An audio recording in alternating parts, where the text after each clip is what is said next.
ಹೌದಾ ಯಾರಿಗಾಗ್ತದೆ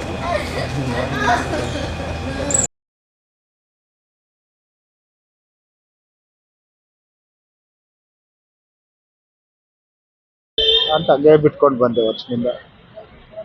ಬಿಟ್ಕೊಂಡು ಬಂದರೆ ಅಲ್ಲೇ ಮಾಮೂನಾಗಬೇಕು ಆ ಮನೆಗೆ. ಅವರು ಭಾಗ್ಯಲಕ್ಷ್ಮಿನೇ ನಾನು ಮಾಡ್ಕೊತೀನಿ ಅಂತ ಹೇಳೋರು. ನಾವು ಕೊಡ್ತೀವಿ ಅಂತ ಅವರು ಹೇಳ್ತಿದ್ದಾರೆ.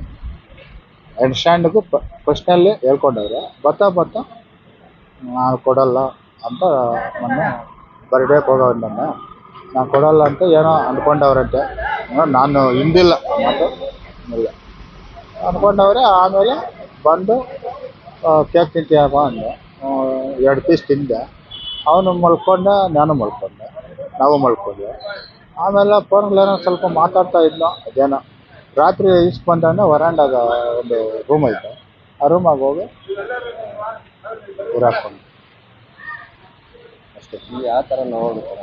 ಅವ್ನಿಗೆ ಎಷ್ಟು ವಯಸ್ಸು ಆಗಿದೆ? ಅವನ್ಕ 28, 9 ಆಗುತ್ತೆ. ನೀವು ದತ್ತು ಮಗನ ತಗೊಂಡಿದ್ರೆ ನಿಮ್ಗೆ ಯಾವ ಥರ ನೋವು ಆಗ್ತದೆ? ನೋವು ಎಲ್ಲ ಸಾಕಿ ಚೆನ್ನಾಗಿರ್ಬೇಕು, ಭಾಗ ಚೆನ್ನಾಗಿರ್ಬೇಕು, ಅವನ ಕೈಯ ಮದುವೆ ಮಾಡಬೇಕು, ಅವನ್ನ ಒಂದು ಕುಟುಂಬ ಉಳಿಸ್ಬೇಕು. ಇಲ್ಲಿ ನನ್ನ ಹೆಸ್ರ ಮೇಲೆ ಒಂದು ಕುಟುಂಬ ಇರಬೇಕು, ಅವನನ್ನು ಒಂದು ಕಡೆ ಇರಲಿ ಅಂತ ನನ್ನ ಆಸೆ ಸಾಧಿಸ್ಲಿ. ಹಂಗೆ ಮಾಡ್ತಾ ಇದ್ದೇನೆ. ಹಂಗೆ ಮಾಡಬೇಕು ಅಂತ ನನ್ನ ತುಂಬ ಆಸೆ ಇತ್ತು. ಬೇರೆಯವ್ರ ಮೇಲೆ ಯಾರ ಮೇಲೆ ಆರೋಪ ಇದೆಯಾ? ಏನಿಲ್ಲ, ಏನಿಲ್ಲ ಸರ್, ಏನಿಲ್ಲ. ಎಲ್ಲರಿಗೂ ಒಳ್ಳೆ ಹುಡುಗರು. ಇವನೇ ಮಾಡ್ಕೊಂಡಿರೋದು. ಇವನೇ ಅದೇ ಅವರು ಕೊಡ್ತೀವ ಮಾಡ್ಕೊಂಡಾನ ಅಂತ ಇದ್ದಲ್ಲ, ಅವರು ಮನೆಯಲ್ಲಿ ಏನೋ ಮಾತುಗಳು ನಡೆಯವು ಇವನ್ನ.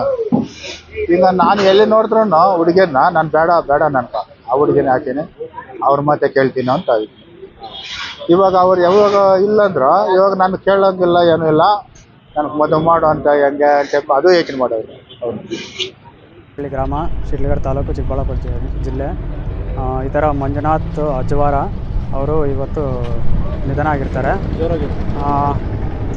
ಅದರಿಂದ ಅವನು ನಮ್ಮ ಸ್ವಂತ ಅಪ್ಪ ತಂಗಿ ಮಗ ಆಗಿರ್ತಾನೆ. ಅವನು ಯಾವಾಗಲೂ ಕ್ಯಾಶುವಲ್ಲಾಗಿ ಮನೆಗೆ ಬಂದು ಡೈಲಿ ಹೋಗೋ ರೀತಿಯೇ ಬಂದು ನಿನ್ನೆ ಕೂಡ ಬಂದು ಹೋಗಿದ್ದಾನೆ. ಅವನು ಸಾವಿಗೆ ನಮಗೆ ಯಾವುದೇ ರೀತಿ ಇದಿರೋದಿಲ್ಲ.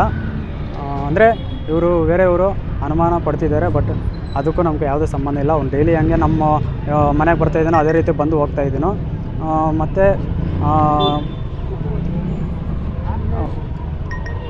ನಮ್ಮ ಅಣ್ಣನ ಮಗಳಾದ ಭಾಗ್ಯಲಕ್ಷ್ಮಿ ಹುಡುಗಿ ಪ್ರೀತಿ ಮಾಡಿರ್ತಾರೆ ಅಂತ ಅವರು ಇದು ಮಾಡ್ಕೊಂಡಿರ್ತಾರೆ. ಆದರೆ ಅವ್ರ ಮಧ್ಯೆ ಏನು ನಡೆದಿರ್ತಾರೆ ನಮ್ಗೆ ಗೊತ್ತಿಲ್ಲ, ಇದುವರೆಗೂ ಗೊತ್ತೇ ಇಲ್ಲ.